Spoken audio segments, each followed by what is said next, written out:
Hello, everyone. My name is Carrie White, and I serve as a member of the Division I academic team in Academic and Membership Affairs. The goal for this session is to introduce you to a resource to assist with the review of academic eligibility for both your incoming transfer student athletes and also your continuing student athletes. This resource was launched in summer of 2019 and is a great tool for a number of things, to include training your new staff, providing continuing education for your returning staff, and then also just serving as a great refresher to review your current policies and procedures. So let's go ahead and get started. This resource is housed on ncaa.org. You can get there directly by going to this website, ncaa.org/D1-academic-certification, or go to ncaa.org and you can navigate to this resource through Division I academics. So as you enter the resource, you will see several different options, what I'll call the tiles. So you'll see 6 tiles here, and today I'll provide you with a brief overview of each tile. So as we get started here, you'll see this first tile titled Certified Eligible E-Learning. And so as we go over to that resource, within this tile, you can learn about the team, the certification team, and you'll see here some suggested roles that might be a part of that team. Certainly you can have additional individuals on your team, but these are some suggested individuals to be sure to include. Also, there is some information about the certification timeline, and we use the acronym CARE: Certify, Assemble, Review, and Ensure. And as you walk through this tile, you'll see some information about how each role interacts with each part of the certification timeline. And then finally, there's a section about identifying red flags in your certification process. And you see here 6 red flags that we've identified. And if you click on each, you can learn more about each of those red flags, and then some suggested strategies about how to carefully review student athletes who present any or multiple red flags in their academic record. As we go back to the main page, we're going to now take a look at this Bylaw 14 Explorer e-learning.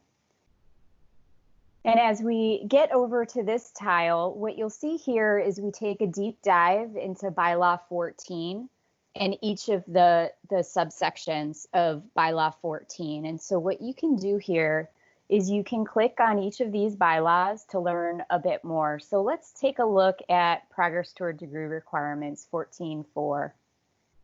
So if you click on 14.4, you're going to get specific information from the manual about that specific bylaw. If you want to dive deeper into the manual and actually read the bylaw, you click on Read Bylaw.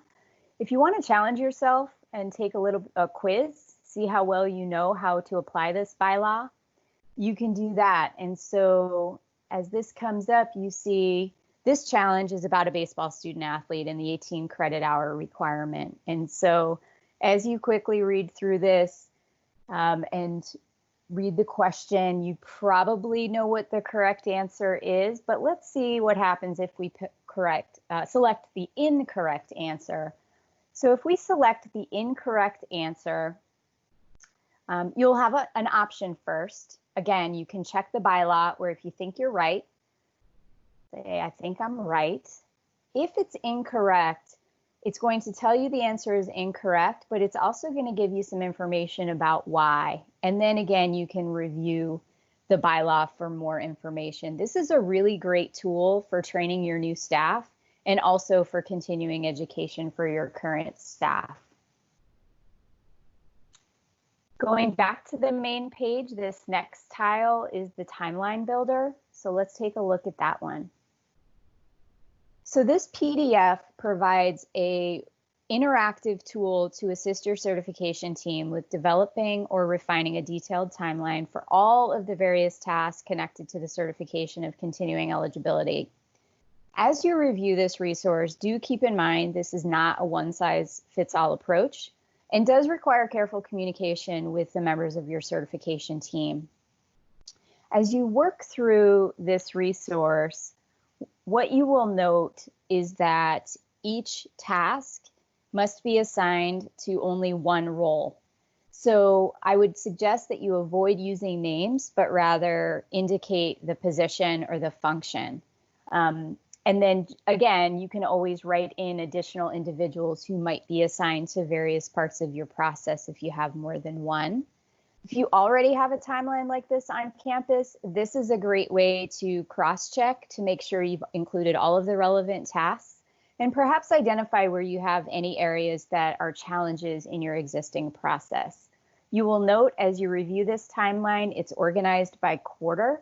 So we're starting here with the kind of first part, June through August. And again, you can see that within that CARE acronym that we've used, you can identify a role and then also identify a date. This is a great way to document your process and also to promote collaboration across campus and accountability for your certification process.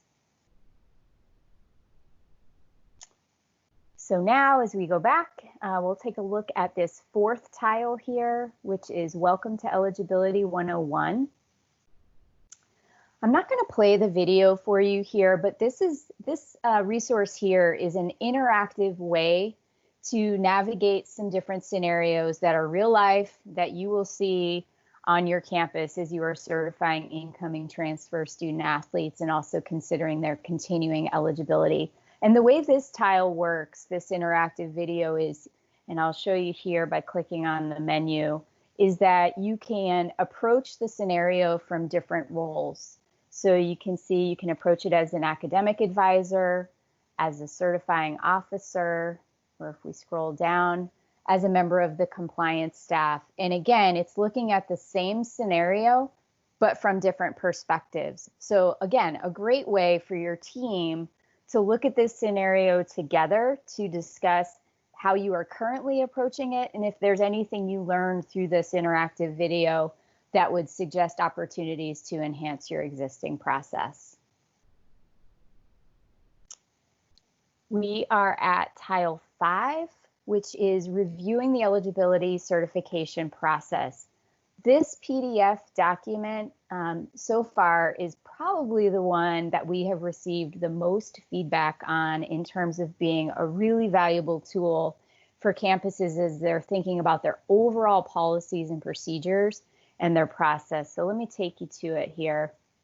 So this is a PDF document that could be used by your conference office if they're completing an external review of your certification process, could be used by your campus community or by your certification team, to annually review, are we doing things the right way that are resulting in accurate outcomes? There are discussion questions throughout for different areas like process documentation, onboarding of new staff, certification forms, and then guides you to resources within this overall certification tool to help you enhance those different areas if you identify any deficiencies. If you take a look here at page 7, this starts the section of the document on certification forms. Through our APP data review process, one of the biggest issues that we see is in the area of certification forms and forms that don't meet the documentation standard of our Committee on Academics. So the Committee on Academics standard says that institutions must have a certification form. They don't have a form that is prescribed for every institution, but they do say that the certification form must show data for each benchmark of continuing eligibility. And so what this section of this document does is it provides you with some examples of certification forms that meet the standard. And then you as an institution can look and compare to your existing form, but also see some examples of what other schools have used and how they present the information. So for example, this one here presents the cumulative academic career for a student athlete on one form. As we scroll to this next example, this one is looking term by term. So you would have a form for each term in the student athlete's academic career. And then I'll just show you one more example here, although there are several more in the PDF. This one here is an academic year, and it shows by spreadsheet. So it's the team, all of the academic information for one team can be housed on the spreadsheet. So again, great resource for your institution as you are evaluating your certification forms and your process. Another area of this document that I wanted to highlight starts on page 15, and this is an overview of reviewing your transfer student athletes, which we know is a risk population.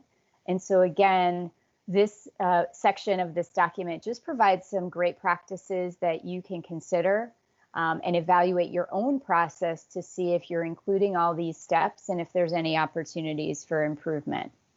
And then finally, starting on page 17, I mentioned the APP data review process. What we have learned through our years of completing data reviews is that schools that are doing this well and accurately really engage in broad-based communication. And so they are regularly interacting with their campus partners to certify their student athletes. And so this section of this document is really about collaboration and promoting broad-based communication on campus, keeping the conversation going to identify how to make sure that your process is accurate and reviewed annually to be sure it's updated and current. Finally, our last tile here are some job aids and infographics. So if you take a look at these, get to those. These are just some one-pagers, resources that you can post in your office, use in training, provide to student athletes, provide to your coaches in your continuing ed sessions. Just some quick hit overview of certification information that you need to know. So as we conclude, I hope you will find that this is a really powerful resource to assist you and your institution with the certification of academic eligibility. As you are engaging with this tool, please feel free to reach out to any Division I academic team member with any feedback or specific questions that you may have. Thank you, and again, we really look forward to your feedback.